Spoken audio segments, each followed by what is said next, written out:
मैं हूं आपके साथ जया अभय शर्मा और बंसल न्यूज की इस खास पेशकश आयुष्मान में आप सभी का बहुत स्वागत है। प्रजनन उम्र में अक्सर महिलाओं के गर्भाशय में फाइब्राइड हो जाता है, जिससे महिलाएं सालों साल जूझती रहती हैं।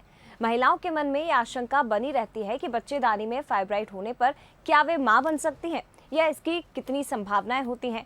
एक हंसती खेलती स्त्री की जिंदगी में उथल पुथल कर देने वाले इन फाइब्राइड्स की पैदाइश के कारण आखिर क्या है, ये कैसे पनपते हैं और कैसे खत्म होते हैं, और क्या ये कैंसर में भी तब्दील हो सकते हैं। ऐसे कई सवाल हैं जो स्त्रियों के दिमाग में अक्सर घूमते रहते हैं। तो इन तमाम सवालों के जवाब हम लेंगे डॉक्टर दीप्ति गुप्ता से, जो आज हमारे स्टूडियो में मौजूद है। बंसल हॉस्पिटल में गायनेकोलॉजिस्ट हैं। डॉक्टर दीप्ति, आपका बहुत स्वागत है। Thank you.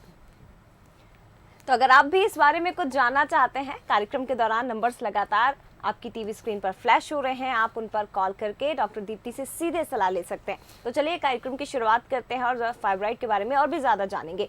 डॉक्टर दीप्ति, सबसे पहला सवाल यही है कि फाइब्राइड की बीमारी क्यों होती है और आखिर ये फाइब्राइड होते क्या हैं, ये हमारे दर्शकों को बताइए। तो हम बात करेंगे कि सबसे पहले कि फाइब्राइड होता क्या है। बेसिकली फाइब्राइड होता है आपकी बच्चेदानी में एक गठान या एक ट्यूमर को हम फाइब्राइड बोलते हैं। इस फाइब्राइड के अंदर क्या होता है? इस फाइब्राइड के अंदर होता है मसल और फाइब्रस टिश्यू। कई बार लोग इस फाइब्राइड को ओवेरियन सिस्ट से कंफ्यूज कर जाते हैं, तो हमें ये याद रखना ज़रूरी है कि ओवेरियन सिस्ट में पानी भरा रहता है, फ्लूइड भरा रहता है, लेकिन फाइब्राइड ठोस होता है, उसमें मसल और फाइब्रस टिश्यू भरा रहता है। दूसरी बात, ये हम कब देखते हैं? ये जनरली महिलाओं में देखा जाता है 30 से 50 वर्ष के बीच में। एंड ये जैसे आपने पूछा कि ये क्यों होता है, ये क्यों होता है ये तो हमें भी नहीं पता। इसका एग्जैक्ट रीज़न अभी नहीं पता लगा जा सका है, लेकिन जो फीमेल बॉडी में हार्मोन होता है, फीमेल हार्मोन ईस्ट्रोजन, उससे इसका बहुत क्लोज रिलेशन है। इसीलिए जिन लड़कियों की पीरियड्स नहीं शुरू हुए हैं, जिनके अंदर ईस्ट्रोजन अभी कम है, उनमें फाइब्रॉइड्स नहीं मिलते हैं। सिमिलरली एक बार जब आपका मेनोपॉज हो जाता है, अगेन शरीर में ईस्ट्रोजन के लेवल्स कम हो रहे हैं, तो भी ये फाइब्रॉइड्स कम दिखने को मिलते हैं। तो फाइब्रॉइड्स बच्चेदानी की गठान है जिसमें मसल और फाइब्रस टिश्यू मिलता है और जनरली 30 से 50 आयु के बीच में पाया जाता है। मैम, जैसा कि आपने बताया है कि पीरियड्स के बारे में भी आपने जिक्र किया, हार्मोनल चेंजेस के बारे में भी आपने जिक्र किया, हार्मोन असंतुलन होते हैं, तो आगे बढ़ूं, लेकिन मैं ये जानना चाहती हूँ क्योंकि कई महिलाओं को ये पता ही नहीं है कि आखिर उन्हें ये परेशानी हो क्यों रही है, हार्मोनल असंतुलन आखिर क्यों हो रहा है, इसके बारे में भी आप बताइए कि क्यों आखिर हार्मोन असंतुलन होते हैं और जब ऐसा होता है तो उन्हें क्या कुछ करना चाहिए। देखिए, हार्मोन इम्बैलेंस बहुत कॉमन हो गया है एंड इसके बहुत सारे रीजंस होते हैं, जैसे थायराइड, पीसीओडी, बहुत कुछ। लेकिन ये जो फाइब्रॉइड है ये हार्मोनल इम्बैलेंस की वजह से नहीं है। फाइब्रॉइड है जो हमारी बॉडी में नॉर्मल ईस्ट्रोजन, नॉर्मल हार्मोन है, उसी की वजह से फाइब्रॉइड शरीर में पैदा हो रहा है। ठीक है, तो ये बेहद महत्वपूर्ण जानकारी डॉक्टर दीप्ति ने दी है।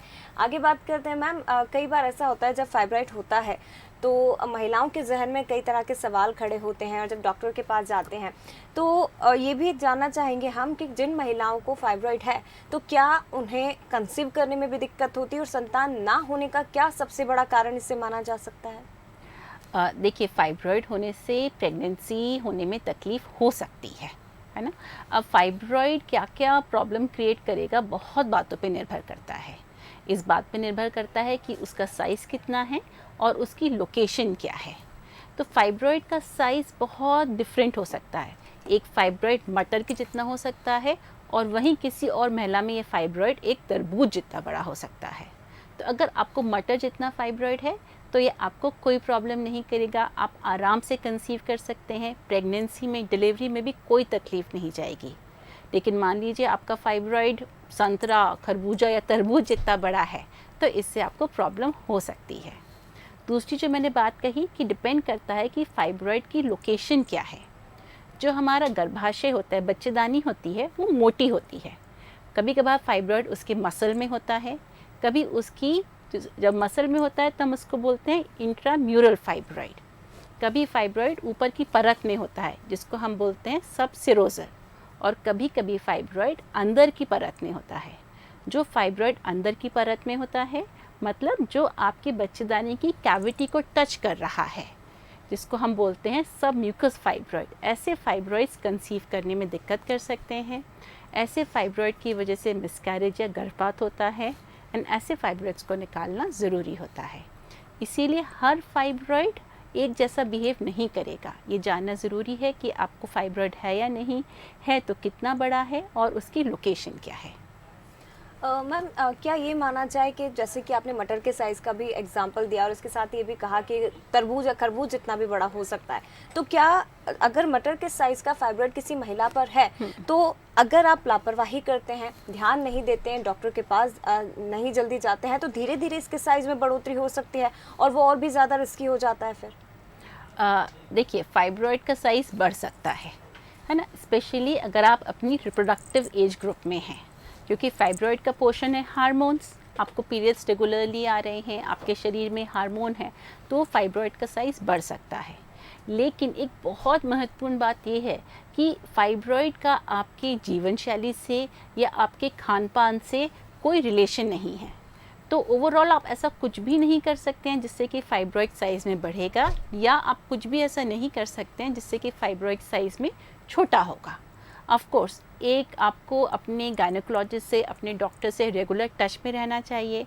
आपको देखते रहना चाहिए फाइब्रॉइड का साइज़ कितना बढ़ रहा है, और या आपको फाइब्रॉइड की वजह से कोई लक्षण हो रहे हैं तो उन पे ध्यान रखना चाहिए। मैम ये भी समझना चाहेंगे कि आखिर वो कौन से संकेत होते हैं, कौन से सिम्टम होते हैं जिसके ज़रिए महिला फाइब्रॉइड को पहचान सकती है या उसे लगता है कि अब तुरंत उसे डॉक्टर से कंसल्ट कर लेना चाहिए?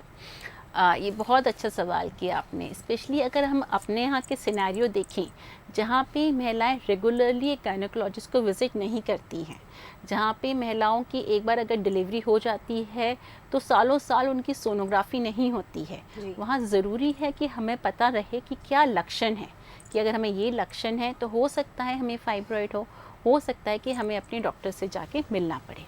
तो क्योंकि ये गठान बच्चेदानी की है, अधिकतर प्रॉब्लम्स हमारे यूट्रस में या पीरियड से रिलेटेड होती हैं।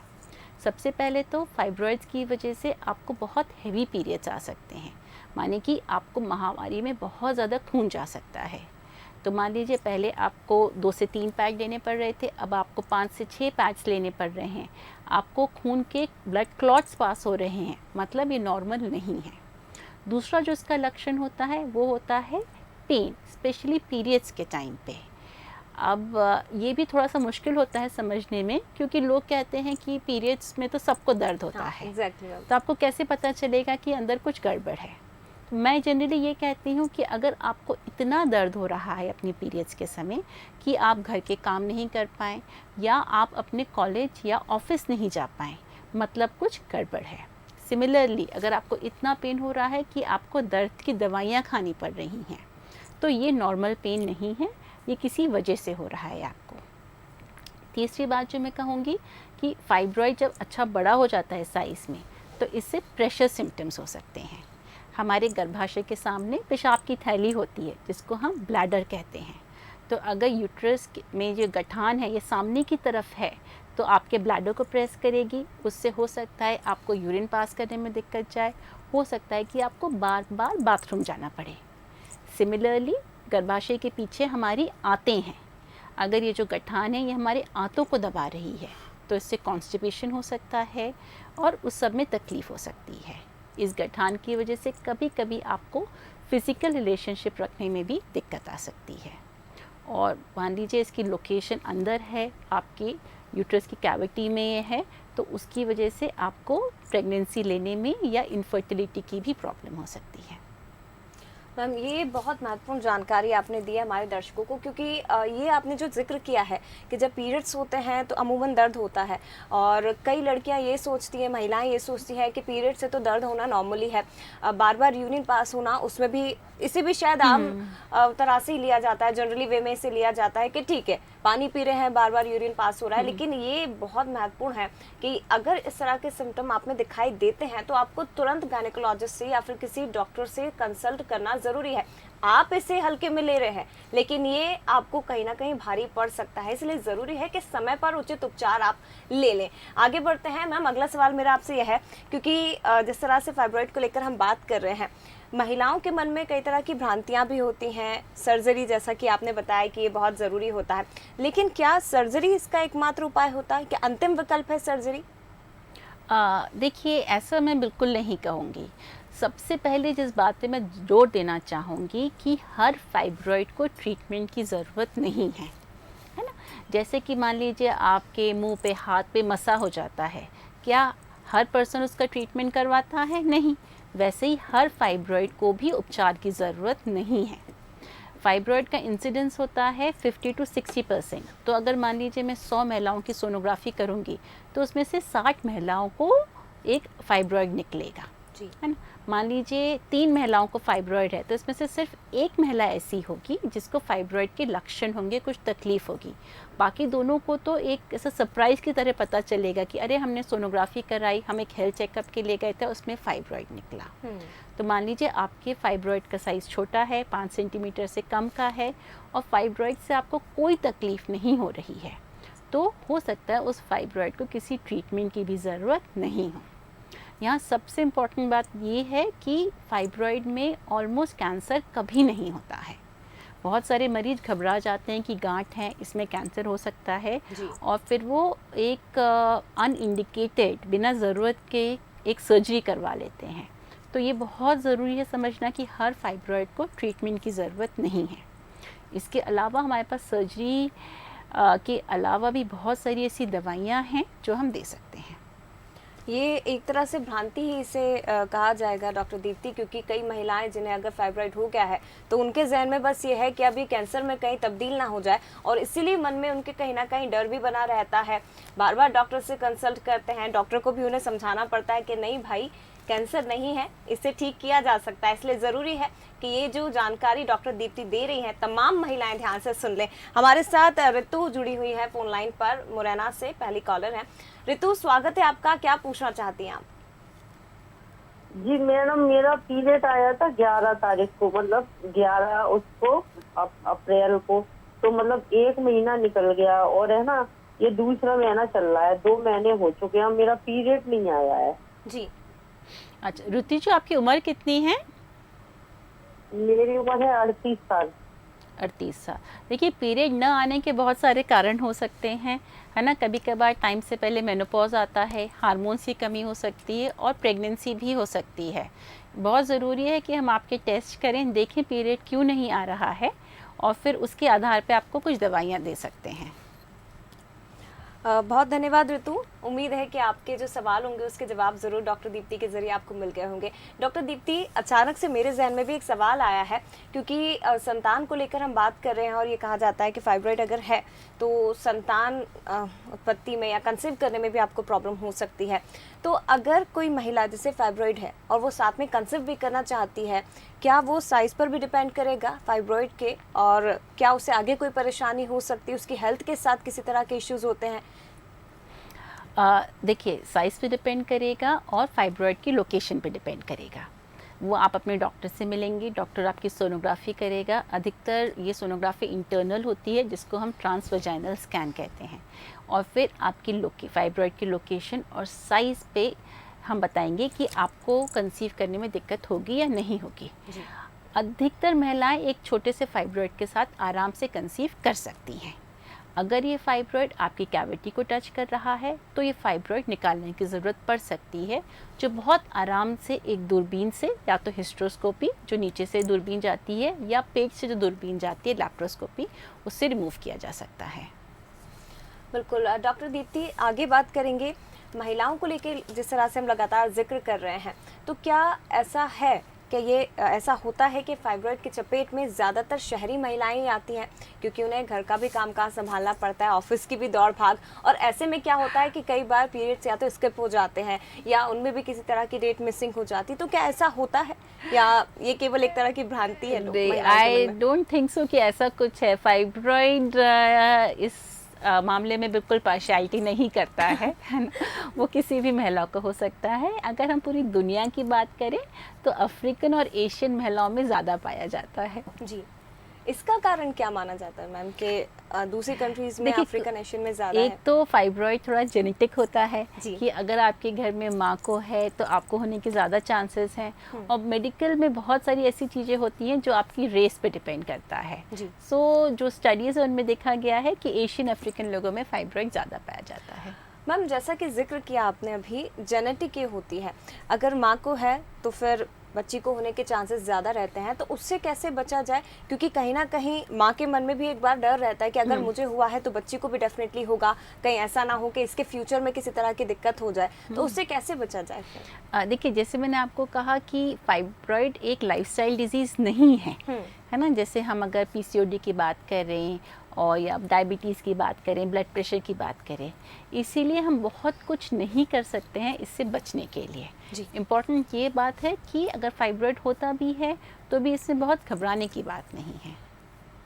बिल्कुल, लेकिन ये बहुत महत्वपूर्ण और अच्छी बात इसे कहूँगी मैम, डॉक्टर दीप्ति आपने जो बताई है कि फाइब्रॉइड अगर होता है तो उससे डरने की ज़रूरत नहीं है, बल्कि तुरंत डॉक्टर से कंसल्ट करने की ज़रूरत है, और ताकि समय पर आपका उपचार भी शुरू हो सके और आपको इससे निजात में मिल सके। डॉक्टर दीप्ति आगे बढ़ेंगे, और अगला सवाल मेरा आपसे ये है कि जैसे कि आपने एक बार क्लियर कर दिया है कि ऐसा ज़रूरी नहीं है कि अगर फाइब्रॉइड है तो वो कैंसर में तब्दील हो सकता है, और एक तरह की भ्रांति है, ये बहुत अच्छी बात है।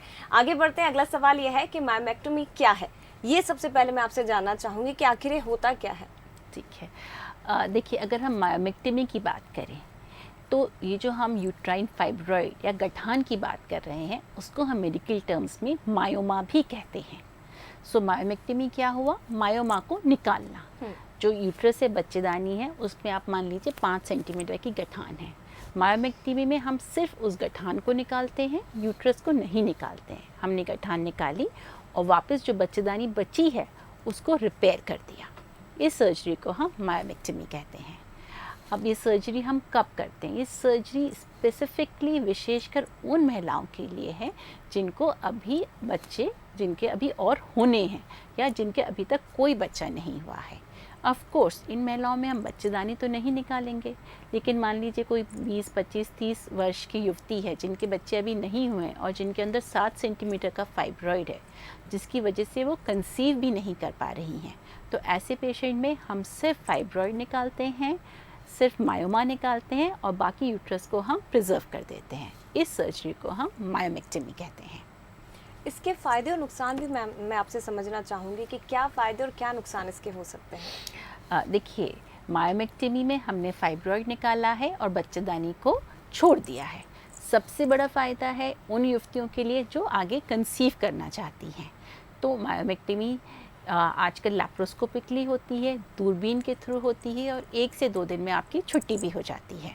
तो पेट पे कोई बड़ा कट भी नहीं लगेगा, आप अस्पताल आएंगे, आपका फाइब्रॉइड रिमूव हो जाएगा और बच्चेदानी सेव हो जाएगी। आगे आने वालों सालों में आप नेचुरली कंसीव कर पाएंगे। ये इसका सबसे बड़ा फ़ायदा होता है। इसके अलावा कुछ ऐसी भी महिलाएं होती हैं जो 40 प्लस की हो गई हैं, जिनके बच्चे हो चुके हैं, बट उनको एक लगाव होता है अपने यूट्रस से, या उनको ऐसा लगता है कि अगर उनके शरीर से बच्चेदानी निकल जाएगी तो उनका स्त्री होना अधूरा रह जाएगा, वो लेस फेमिनिन हो जाएंगी। तो ऐसी स्त्रियों के लिए भी हम मायोमेक्टोमी का ऑपरेशन करते हैं। अगर मैं इसके नुकसान के बारे में बोलूं तो देखिए, जब तक शरीर है तब तक कुछ ना कुछ हो सकता है। हमने इस ऑपरेशन में यूट्रस तो नहीं निकाला, सिर्फ फाइब्रॉइड निकाला है। तो ये भी हो सकता है कि आने वाले 4-5 साल में आपको ये फाइब्रॉइड दोबारा से हो जाए, आपको एक नया फाइब्रॉइड हो जाए यूट्रस के अंदर और हमें दोबारा से सर्जरी करनी पड़े। इसीलिए हम अपनी प्रैक्टिस में देखते हैं जो महिलाएं जनरली 45 इयर्स वगैरह की होती हैं वो पूरा यूट्रस निकलवाना प्रेफर करती हैं रादर देन अ मायोमेक्टोमी। मैम जैसा कि आपने जिक्र किया कि सर्जरी भी करवाते हैं, वो उसके साइज़ पर डिपेंड करता है, दवाइयों के ज़रिए भी इसे आप दूर करने की कोशिश करती हैं फाइब्रॉइड को, लेकिन क्या इन दोनों के अलावा भी कोई विकल्प होते हैं डॉक्टर्स के पास, या मेडिकली ऐसी कोई चीज़ अभी तक आई है जिससे इन दोनों ऑप्शन के अलावा भी कोई विकल्प हो जिससे फाइब्रॉइड दूर किया जा सके? ज़रूर। तो पहला मैंने आपको बताया कि हम दवाइयाँ दे सकते हैं जिससे कि आपकी पीरियड्स में जो प्रॉब्लम्स हैं वो कम हो जाएं। दूसरा, हम सर्जरी कर सकते हैं। सर्जरी में हम मायोमेक्टमी कर सकते हैं जिसमें हम फाइब्रॉइड निकाल रहे हैं, या हिस्टेक्टमी कर सकते हैं जिसमें हम पूरा गर्भाशय निकाल रहे हैं। अगर हम तीसरे विकल्प की बात करें तो आजकल एक नया विकल्प आ गया है जिसको हम कहते हैं यूट्राइन आर्टरी एम्बोलाइजेशन। बेसिकली इसमें ये रेडियोलॉजिस्ट करते हैं। इसमें ये होता है कि जो ब्लड वेसल्स हमारे फाइब्रॉइड को फीड कर रही हैं, जिनमें से फाइब्रॉइड के लिए खून जा रहा है, हम उन ब्लड वेसल्स को ब्लॉक कर देते हैं। जब फाइब्रॉइड का पोर्शन ही चला जाएगा, ब्लड सप्लाई ही चली जाएगी, तो फाइब्रॉइड साइज़ में छोटा हो जाएगा। इसमें प्रॉब्लम कई बार ये आती है क्योंकि हमने फाइब्रॉइड तो यूट्रस के अंदर ही है, तो हमने जब फाइब्रॉइड की ब्लड सप्लाई बंद करी तो यूट्रस की भी ब्लड सप्लाई बंद हो जाती है। इसीलिए ये भी हम उन्हीं महिलाओं में करते हैं जिनके बच्चे हो चुके हैं और जो आगे प्रेग्नेंट नहीं होना चाहती हैं। डॉक्टर दीप्ति, आपने चर्चा के दौरान हालांकि ये तो स्पष्ट कर दिया है कि फाइब्रॉइड का लाइफस्टाइल से कोई लेना देना नहीं है, लेकिन मैं फिर भी चाहूँगी कि आप जो महिला दर्शक इस वक्त प्रोग्राम को देख रही हैं, आप उन्हें बताइए कि उनका लाइफस्टाइल एग्जैक्टली कैसा होना चाहिए ताकि फाइब्रॉइड के अलावा भी बाकी महिलाओं से जुड़ी जो दूसरी बीमारियाँ हैं वो उनसे बच सकें। देखिए, हमें एक हेल्दी और हैप्पी लाइफस्टाइल जीना है ना। बहुत सारी ऐसी बीमारियां हैं जो हमारे लाइफस्टाइल से जुड़ी हुई हैं। इम्पॉर्टेंट है कि हम जंक फूड अवॉइड करें, हम रात में अच्छे से 7 से 8 घंटे की नींद लें, हम स्ट्रेस लेवल्स कम करें, और बहुत इम्पॉर्टेंट है कि हम हमेशा अपने वज़न पे काबू रखें। वज़न बढ़ने से बहुत सारी और प्रॉब्लम्स बढ़ती हैं हमारी लाइफ में, तो इन छोटी छोटी बातों का ख्याल ज़रूर रखें। बिल्कुल, और सबसे महत्वपूर्ण ये भी है डॉक्टर दीप्ति कि आप तनाव से बचिए ताकि कोई भी बीमारी आपको घेर ना सके। डॉक्टर दीप्ति, बहुत शुक्रिया बंसल न्यूज़ के स्टूडियो में आने के लिए और इतनी अच्छी जानकारी हमारे दर्शकों तक पहुंचाने के लिए।